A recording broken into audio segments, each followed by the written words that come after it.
우리 전에도 한번 설교 말씀 가운데 같은 본문으로 나누어서 오늘은 그때 살펴보지 못한 내용들을 중심으로 오늘 말씀 좀 살펴보려고 합니다. 한국 사람은 다 모든 게 밥으로 통한다 하는 말처럼 함께 모여서 이렇게 식사를 한다 하는 것을 아주 중요하게 생각을 하죠. 그래서 뭐 중요한 일을 앞두고 있거나 또 의미 있는 날에는 그냥 넘어가면 서운합니다. 그래서 같이 뭐 식사라도 함께 하면서 그 의미를 이제 되새기는 것이죠. 만약에 누군가가 멀리 이렇게 좀 떠나서 한동안 못 본다 그러면 이 따뜻한 밥이라도 함께 같이 해서 보내야 마음이 편합니다. 또 좋은 일이 있으면 또 같이 축하하는 의미에서 같이 또 밥이라도 먹자. 그래서 같이 또 먹으면서 축하의 마음을 나누죠. 그래서 이제 식사는 보통 이제 단순히 끼니를 때우는 것 이상의 우리의 마음을 나누는 그런 의미가 있습니다. 또 이 식사와 음식은 우리에게 특별한 의미로 기억되기도 합니다. 누군가가 이게 어떤 음식을 이렇게 좋아했어요.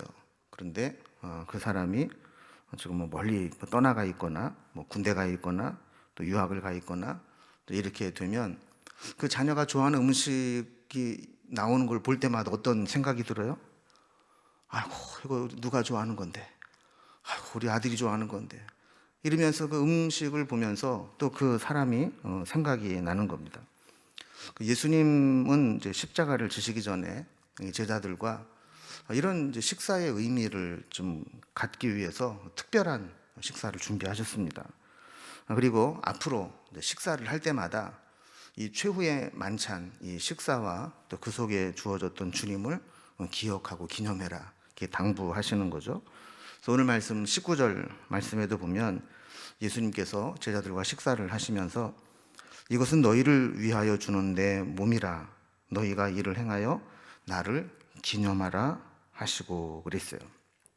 이 식사는 그냥 한 번 하고 끝나는 게 아니라 이 식사를 앞으로 계속해서 식사를 할 때마다 기념하고 특별한 기억을 만드는 매개체가 되기를 원하셨던 것이죠. 왜 주님은 이 특별한 이 식사를 갖고 의미를 부여하셨을까요? 이제 이 만찬이 끝나고 나면 주님은 이제 십자가를 지시기 위한 길로 한 걸음 한 걸음 가시게 됩니다. 게세마네 동산에 가셔서 기도하시다가 체포를 당하시고 1차로 대제사장 가야바의 법정에서 재판을 받고 그리고 2차로 빌라도의 법정에서 재판을 받고 자 그리고 나서 이제 십자가 처형을 당하게 되는 것이죠. 이제 앞으로 제자들이 지금까지는 뭐 천지도 모르고 그냥 예수님만 따라다니면 뭐 먹고 사는 데는 지장 없겠다 이래서 이제 따라다녔는데 그렇게 믿고 따랐던 주님이 이렇게 비참하게 십자가에 달려 돌아가시는 과정들을 지켜보게 되면 이제 그 제자들은 두려움과 혼란에 빠질 수밖에 없습니다. 그럴 때 주님은 이 식사를 기억하라는 거예요. 식사가 어떤 의미가 있는지 그래서 저들이 낙심하지 않고 위로와 소망의 또 믿음을 갖도록 이 식사를 기억하고 그 의미를 되새기라 하는 말씀을 주시는 겁니다. 우리는 요즘에 누가복음 본문을 통해서 새벽 기도와 또 사순절 계속 묵상의 시간을 갖고 있는데요. 주님은 이제 십자가를 위해서 잡히시기 전에 예루살렘으로 들어오시면서 제자들을 먼저 보내시고 6월절 잔치를 준비해라 그렇게 명하셨잖아요. 그래서 뜻하지 않은 곳에서 만찬을 할 수 있도록 장소를 마련을 하게 되고 이제 그 만찬 자리에서 예수님은 제자들과 나누는 마지막 6월절 만찬을 하시게 됩니다. 오늘은 이게 어떤 의미가 있는지 한 절 한 절 좀 보면서 그 의미를 좀 살펴보려고 합니다. 오늘 본문은 이제 예수님께서 그 제자들과 함께 우리가 흔히 최후의 만찬으로 알고 있는 6월절 만찬을 하시는 장면으로 시작이 됩니다. 이 자리에서 예수님은 이제 식사를 하시기 전에 이 식사가 어떤 의미가 있는지 그 의미에 대해서 간략하게 먼저 설명을 하십니다. 15절에 보면 이르시되 내가 고난을 받기 전에 너희와 함께 이 6월절 먹기를 원하고 원하였노라 그랬어요. 그러니까 이 식사는 뭘 앞두고 하는 식사라는 겁니까? 고난을 앞두고, 예수님의 십자가를 앞두고 하는 식사라는 거예요. 그런데 그 뒷부분에 보면 먹기를 원하고 원하였노라. 이 원한다는 말을 두 번이나 반복해서 지금 내가 간절히 원한다. 내가 이 식사를 못할까 봐 내가 아주 조바심이 나고 꼭 너희들과 이 식사를 하면서 그 의미를 좀 전해주고 싶었다. 이런 이제 마음을 나누시는 거죠. 그래서 행여라도 상황이 막 급박하게 돌아갔거나 돌발 상황이 벌어져서 이 유월절 만찬을 하지 못하고 그냥 예수님이 급하게 잡혀가시거나 이 제자들과 이 의미를 새기지 못하고 그냥 체포를 당해서 십자가를 지시거나 하면 어떡하나 이런 마음으로 주님께 기도하면서도 하나님께 기도하면서도 우리 제자들과 꼭 이 시간은 꼭 갖기를 원합니다. 그래서 원하고 원하였노라 이런 마음을 이제 소개를 하시는 거죠. 자, 그리고 오늘 말씀을 보면 이 16절과 18절에 보면 이 같은 의미의 말씀을 이렇게 반복해서 말씀하시는 것을 보게 돼요. 16절에 먼저 보면 이 유월절이 하나님의 나라에서 이루기까지 다시 먹지 아니하리라 이런 말씀을 하셨고, 18절 말씀에서도 내가 이제부터 하나님의 나라가 임할 때까지 포도나무에서 난 것을 다시 마시지 아니하리라 그랬어요. 자, 그러니까 말씀 두 절을 이렇게 보면 공통적으로 나오는 게 있죠. 하나님의 나라가 임할 때까지는 내가 다시는 이 만찬을 하지 않을 것이다. 이런 말씀을 하시는 거예요. 이 말씀은 이제 예수님께서 지상에서 제자들과 나누는 마지막 유월절 만찬이 될 것이다. 라는 것을 이제 말씀하시는 것이죠. 왜 이게 마지막 만찬이 되느냐, 유월절 만찬의 마지막이 되느냐. 예수님께서 유월절 어린 양이 되셔서 십자가에서 대속연회를 구원해 주시기 때문에 이제 유월절이 완성이 되는 거예요. 예수님으로부터.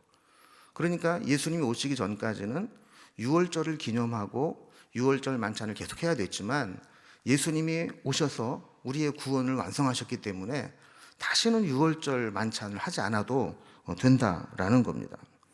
자, 그리고 하나님의 나라가 이루기까지, 이건 뭐냐면 이제 천국에서 천국 잔치를 할 때까지 구원받은 백성들이 이제 천국에서 그 천국의 만찬을 할 때까지 더 이상 이 땅에서 율법에 의한 유월절 만찬할 필요가 없다라는 겁니다. 이게 마지막 유월절 만찬이라는 거예요. 여러분, 예를 들면 이런 겁니다. 어떤 사람이 건강검진을 받다가 큰일 날 뻔한 상황이었던 거예요. 검진을 이렇게 받다가 정밀 검사를 해보니까 암이 있는 거를 알게 됐어요. 근데 의사가 말하기를 큰일 날 뻔했다고. 조금만 늦었으면 당신 정말 큰일 날 뻔했는데 마침 아주 적기에 발견을 해서 이제 수술만 하게 되면 앞으로 건강하게 살 수 있다고. 그러면서 우리 수술 날짜를 잡자고 그래서 언제 이렇게 딱 수술 날짜를 잡았어요. 그리고 이제 그때까지 돌려보내면서 이제 가서 맛있는 거 먹고 몸 체력 보충해가지고 그날 수술하는 날 와라 이렇게 얘기를 한 거예요. 여러분, 실제로 이런 일이 있다면 감사해요, 안 감사해요? 감사한 일이죠, 그죠? 조금만 늦었더라면 생명이 왔다 갔다 하는데 이게 적당하게 적기에 발견이 돼서 수술을 해서 살 수 있다면 얼마나 감사한 일입니까? 그래서 가족들과 다 불러서 이제 식사를 하는 거예요. 그래서 이제 이런 얘기를 하는 겁니다. 이 식사는 내가 암 환자로서 함께하는 마지막 식사야. 이제 수술을 마치고 건강한 몸으로 다시 식사를 하게 될 텐데 이제 다음번에 식사를 할 때는 이제 암 환자로서의 식사가 아니라 건강한 사람으로서의 식사하는 거야. 이런 의미가 되는 거예요. 예수님께서 이제 만찬을, 최후의 만찬을 하시면서 이 유월절 만찬은 구약의 유월절 만찬의 마지막 완성이 되는 것이고 이제 미래의 천국에서 만찬을 하게 될 그 천국에서 만찬의 새로운 언약의 식사가 된다라는 겁니다. 그래서 성만찬을 이제 공부를 해보면 여러 가지 의미가 있는데 성만찬의 완성은 천국에서의 천국 잔치로서의 만찬입니다. 그래서 그때가 될 때까지 이제 구약의 유월절 만찬은 이제 완성이 되었고 이제 남은 것은 천국에서의 만찬만 기다리면 된다라는 그런 의미입니다. 자, 이렇게 주님께서 이 유월절 만찬에 대한 의미를 설명을 하시고 난 다음에 이제 본격적으로 유월절 식사를 시작하셨습니다. 근데 이 식사하는 과정을 보면 누가복음은 다른 데와 좀 이렇게 다른 독특한 내용들을 몇 가지 담고 있습니다. 먼저 이 식사하는 과정을 이렇게 보면 마태복음, 마가복음 그리고 고린도전서에서는 떡을 나누고 잔을 나눈 것으로 돼 있어요. 그런데 누가복음은 잔을 먼저 나누고 그 다음에 떡을 나누고 그 다음에 다시 잔을 나누는 것으로 마무리하는 것으로 돼 있어요. 그 이제 처음 잔이 이 누가복음에만 기록이 돼 있는 겁니다. 자, 그런데 이 처음 잔을 주실 때 다른 데는 없는 독특한 우리 주님 말씀이 나와요. 17절 말씀을 보면 이에 잔을 받으사 감사기도 하시고 이르시되 이것을 갖다가 너희끼리 나누라 그랬어요. 그리고 이제 우리나라도 그렇고 전 세계적으로 잔을 이렇게 의미 있게 나누면 건배 이런 걸 하잖아요. 위하여도 하고 건배도 하고 깜빠이도 하고 치어스도 하고 이렇게 다 하고 의미를 이렇게 통일하는데 이 17절 말씀을 보면 주님께서 감사기도를 하신 후에 잔을 이렇게 주시는데 주님은 안 마시고 이거를 갖다가 너희끼리 나누라 이렇게 하신 독특한 표현이 나오는 거예요.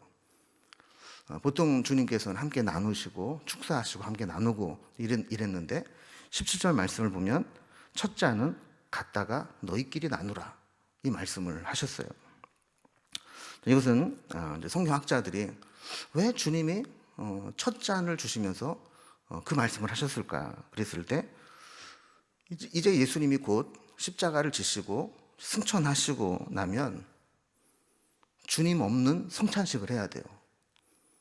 그러니까 제자들끼리 모여서 이 만찬의 의미를 되살리고 주님의 죽으심의 의미를 공유하고 함께 기억하고 나누어야 될 텐데 그것을 먼저 예수님께서 예표로 보여주시는 거라는 거죠.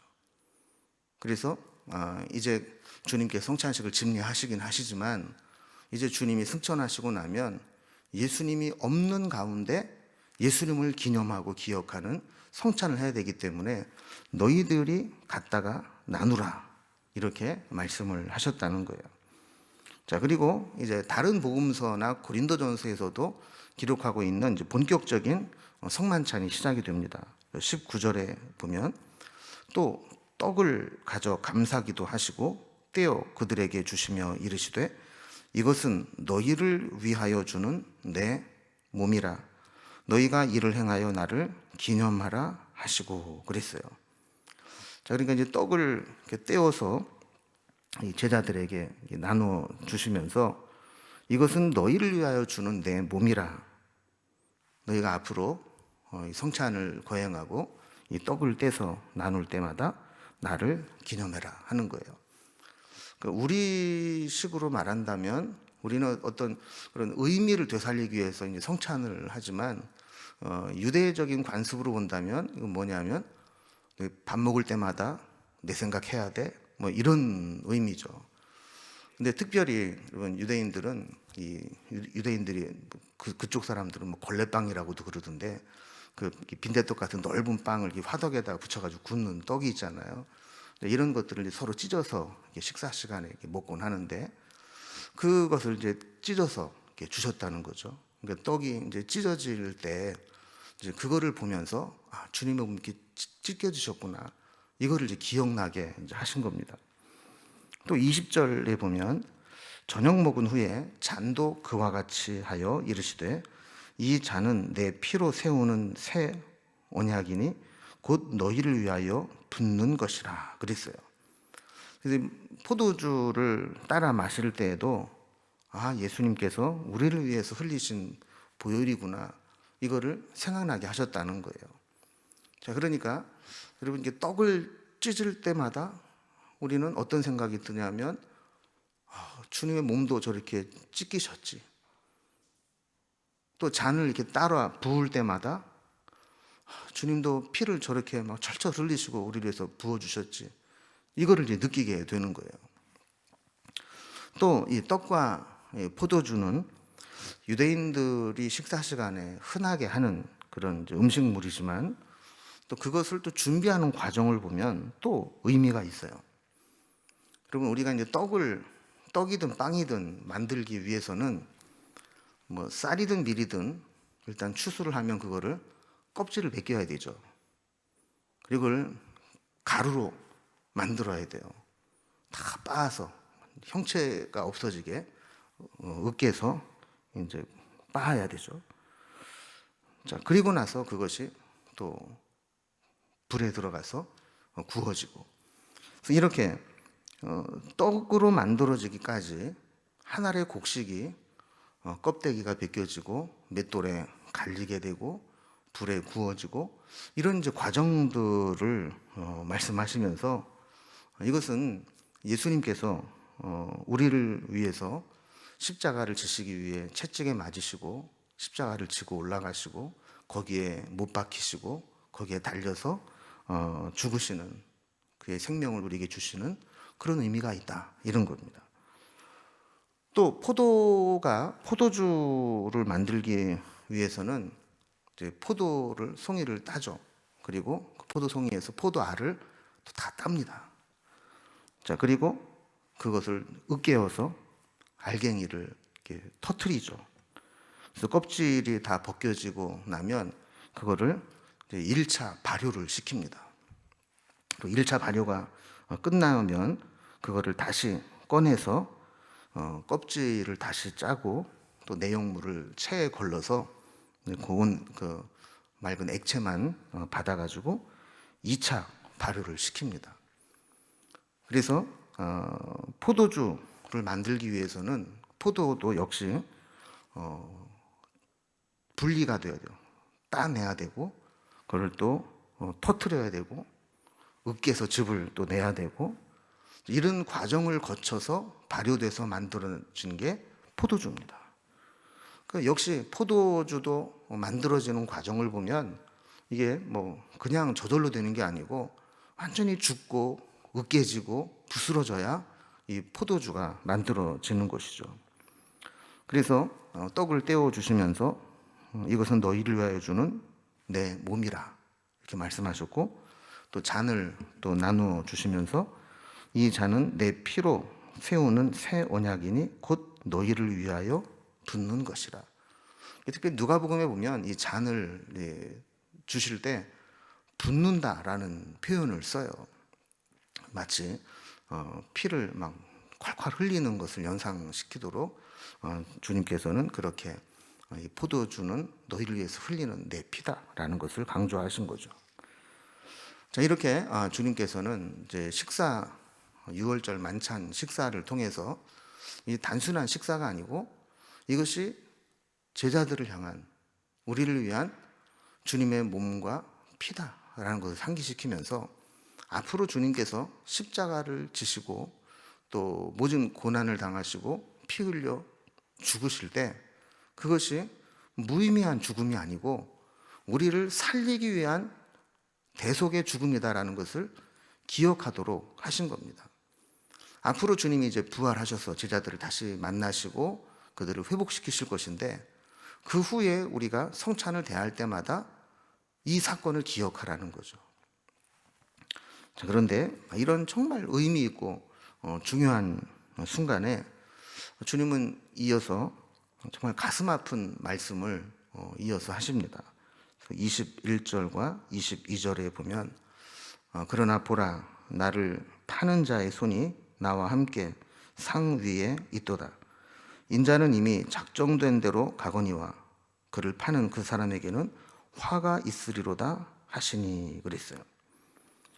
여러분, 예수님은 지금 예수님의 죽음을 앞두고 이제 그 체포당할 그 순간을 앞두고 마지막 이 시간을 보내면서 십자가의 죽음과 고난의 의미를 나누고 있는데, 한편에서는 가장 믿었던 제자들 중에 주님을 배반할 자가 있다는 이야기를 하셔야 되는 거예요. 특별히 나를 파는 자의 손이 나와 함께 상 위에 있도다 그랬어요. 보통 이렇게 처음에 주님께서 떡을 떼어 주시고 나면 이제 그 다음에 식사는 큰 이제 수쿠리 같은 데다가 그 빵을 함께 이렇게 준비해 놓죠. 그러면 이제 그거를 이제 갖다가 떼서 같이 이렇게 먹는 건데, 그때 이 말씀을 하실 때 그 바구니에 주님과 함께 손이 딱 올라왔던 사람, 그 사람이 나를 팔 거다, 이 말씀을 하시는 거예요. 우리는 이제 나중에 이제 이 복음서를 다 읽고 나면 누군지 알죠, 그죠? 가룟 유다였다라는 겁니다.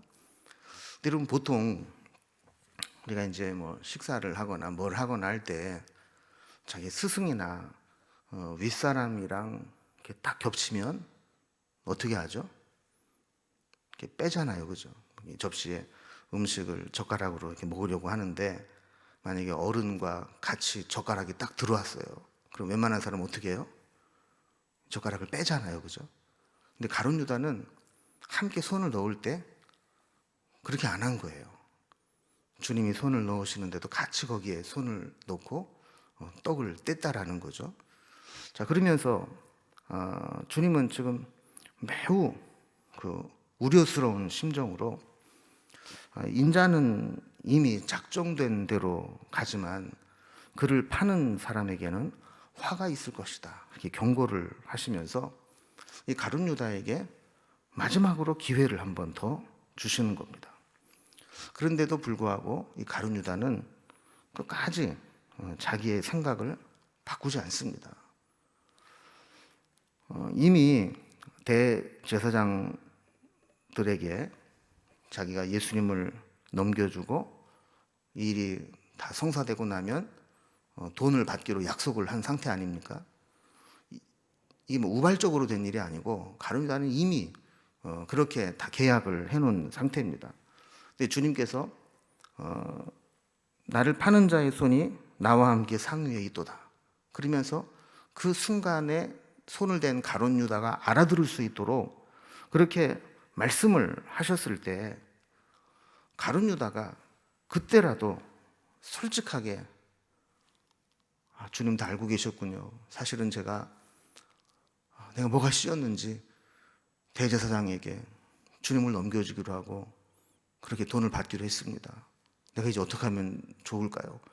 이렇게 했더라면 가룟 유다는 이런 비참한 말로를 겪지 않았을 겁니다. 그러나 가룟 유다는 끝내 자기의 계획을 포기하지 않았죠.